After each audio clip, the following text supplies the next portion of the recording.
Example 5 है, इसमें लिखा हुआ है a uniform ladder of length 70 feet rests against a vertical wall with which it makes an angle of 45 degree. The coefficients of friction between the ladder and the wall and the ground respectively being 1 by 3 and 1 by 2. If a man whose weight is one half that of the ladder ascends the ladder, where will he be when the ladder slips? ये तो इस question के दो parts हैं। एक part जो है वो उसमें ये कह रहा है एक यूनिफॉर्म लैडर है जो 70 फीट है, rest against a vertical wall with which it makes an angle of 45 degree. Vertical wall के साथ ये 45 एंगल बना रहा है। 70 फीट जो है वो यूनिफॉर्म लैडर की लेंथ है, तो 70 का हाफ जो होगा वो 35 होगा। उसका सेंटर ऑफ ग्रेविटी जो होगा, the coefficients of friction between the ladder and the wall and the ground, ठीक है, वॉल और ग्राउंड दोनों के साथ कोफिशिएंट ऑफ फ्रिक्शन की वैल्यू 1/3 और 1/2 रिस्पेक्टिवली दी हुई है। इसका मतलब है कि वॉल के साथ जो कोफिशिएंट ऑफ फ्रिक्शन है वो 1/3 है और जो ग्राउंड के साथ कोफिशिएंट ऑफ फ्रिक्शन है वो 1/2 है। तो दोनों ही रफ प्लेन्स हैं, ठीक है, यानी कि वॉल जो है वो भी रफ है और जो फ्लोर है वो भी रफ है। यहाँ तक इस क्वेश्चन का एक पार्ट हो गया, ठीक है। अच्छा, इसके बाद वो कहता है if a man whose weight is one half that of the ladder, एक बंदा जो है उसका वेट लैडर के वेट से आधा है, हाफ आधा है। अगर लैडर का वेट W है तो उसका जो होगा वो W/2 होगा, ठीक है। वो असेंड्स द लैडर, लैडर पर चढ़ता है। वेयर विल ही बी, वो कहाँ तक पहुँचेगा व्हेन द लैडर स्लिप, कि लैडर जो है वो स्लिप हो जाएगी। तो बेसिकली हमने इस क्वेश्चन में क्या करना है, बंदे की पोजीशन बतानी है लैडर के ऊपर कि वो कहाँ तक जाएगा तो लैडर जो है वो स्लिप हो जाएगी। तो इसको सॉल्व करते हैं। एग्जाम्पल 5 हम स्टार्ट करते हैं, जिसमें हमें कहा गया है कि एक यूनिफॉर्म लैडर है और वो रेस्ट कर रही है रफ वॉल के साथ और रफ ग्राउंड के साथ, ठीक है जी, इस तरह। तो लेट्स सपोज कि इस लैडर की जो लेंथ है AB, इसको नाम दे देते हैं, और ये 70 फीट है। यहाँ पे हम लिखते हैं AB which is equal to 70 feet, ठीक है। तो ये यूनिफॉर्म लैडर है, तो इसका जो सेंटर ऑफ ग्रेविटी होगा इसके मिडल में होगा, दैट इज़ यहाँ पे। ये इसका वेट W हो गया, ये हो गया G कह देते हैं। तो इसका मतलब ये हो गया A से लेकर G तक आपके पास दिस इज़ 35 फीट, ठीक हो गया। और which is equal to GB जो है ना, ये भी 35 फीट होगा क्योंकि ये इसका मिडल हो गया जी। अब दोनों ही रफ़ हैं, तो यहाँ पे इसका जो नॉर्मल रिएक्शन है हम उसको R कह देते होते हैं। ये वॉल का जो नॉर्मल रिएक्शन है उसको हम S कह देते होते हैं।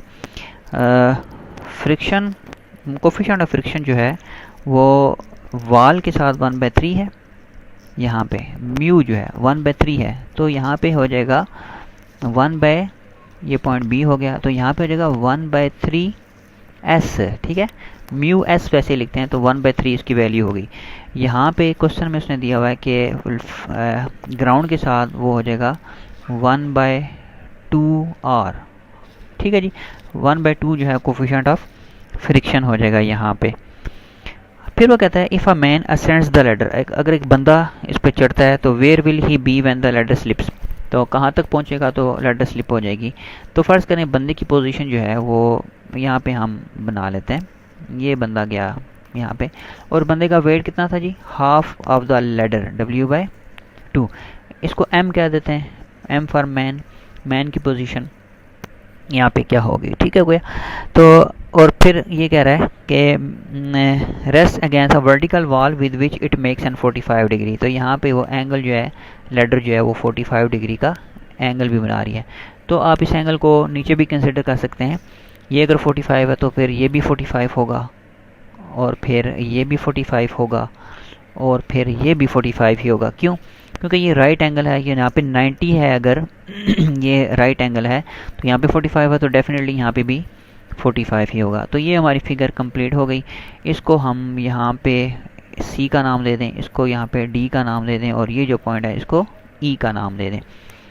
तो आप सबसे पहले देख सकते हो कि रिजॉल्विंग फोर्सेस,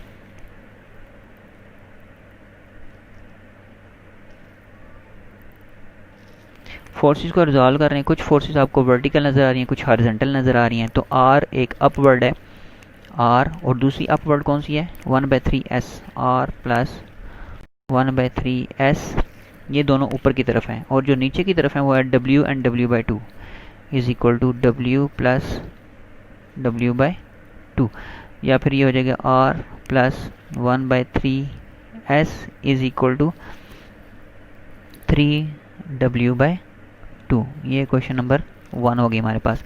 इसी तरह आप देख लो कि लेफ़्ट साइड वाली कौन सी फोर्सेस हैं और राइट साइड वाली कौन सी। तो राइट साइड पे 1/2 r है और लेफ़्ट साइड पे s है। तो s is equal to 1/2 r, ठीक है, या r is equal to 2s, right. तो दिस इज़ क्वेश्चन नंबर 2। तो r की वैल्यू आप 1 में पुट कर सकते हैं। पुटिंग 2 इन 1, 2 को 1 में पुट कर दें r की जगह। तो 1 इम्प्लाइज r की जगह हम 2s जब लगाएंगे तो 2s plus 1/3s is equal to 3w/2। तो 3 2 6 plus 1 7, 7/3s is equal to 3w/2। इसको क्रॉस मल्टीप्लाई कर दें तो ये हो जाएगा 14s is equal to 9w, या s is equal to 9/14w। ये आपके पास क्वेश्चन नंबर 3 आ गई। अब टेकिंग मोमेंट की बारी आ गई। Taking moment about point A ले लें जी। Taking moment about point A, taking moment about point A के लॉन्ग मोमेंट लेंगे तो ए में से सारी फोर्सेस जो गुजरी हैं वो तो हो गई ज़ीरो। जो फोर्सेस हमारे पास बची हैं वो है w/2s एंड 1/3s। w और w/2 एक तरफ हैं, s और 1/3s दूसरी तरफ हैं। तो w फोर्स हो गई और इसका परपेंडिकुलर डिस्टेंस आप देख सकते हैं AD, w इंटू AD, फिर plus w/2 AE into AE which is equal to S G. S जैसे पहले क्वेश्चन में आपको बताया था कि अगर एस का जो परपेंडिकुलर डिस्टेंस ए से है वो बी सी ही है, S into B C plus 1/3s है जी, 1/3s, और इसका परपेंडिकुलर डिस्टेंस ए सी है, ए सी। तो 1/3 देखें आप इस वॉल के अलॉन्ग आ रही है, तो ए सी इसका परपेंडिकुलर डिस्टेंस ही बनता है। अब ये सारे डिस्टेंसेस हम निकाल लेते हैं। ए डी किस ट्रायंगल का पार्ट है, ये छोटी ट्रायंगल का पार्ट है ए जी डी का। तो एंगल 45 है, चाहे ऊपर वाला लें चाहे नीचे वाला लें, एंगल 45 ही है। तो हम ऊपर वाला ले लेते हैं, एंगल के सामने वाली साइड है ए डी, तो ये हो जाएगा। और ये ए जी जो है ये हाफ ऑफ द लेडर है विच इज़ 35। तो w into 35 sine of, angle के सामने वाली साइड है, sine of 45 degree, plus w/2 AE का हाइपोटेन्यूज AM है, ठीक है, हाइपोटेन्यूज हो गया AM, यही तो हमने फाइंड करना है AM। और ये भी एंगल के सामने वाली साइड है, तो ये भी हो जाएगा sine of 45 degree which is equal to S into BC।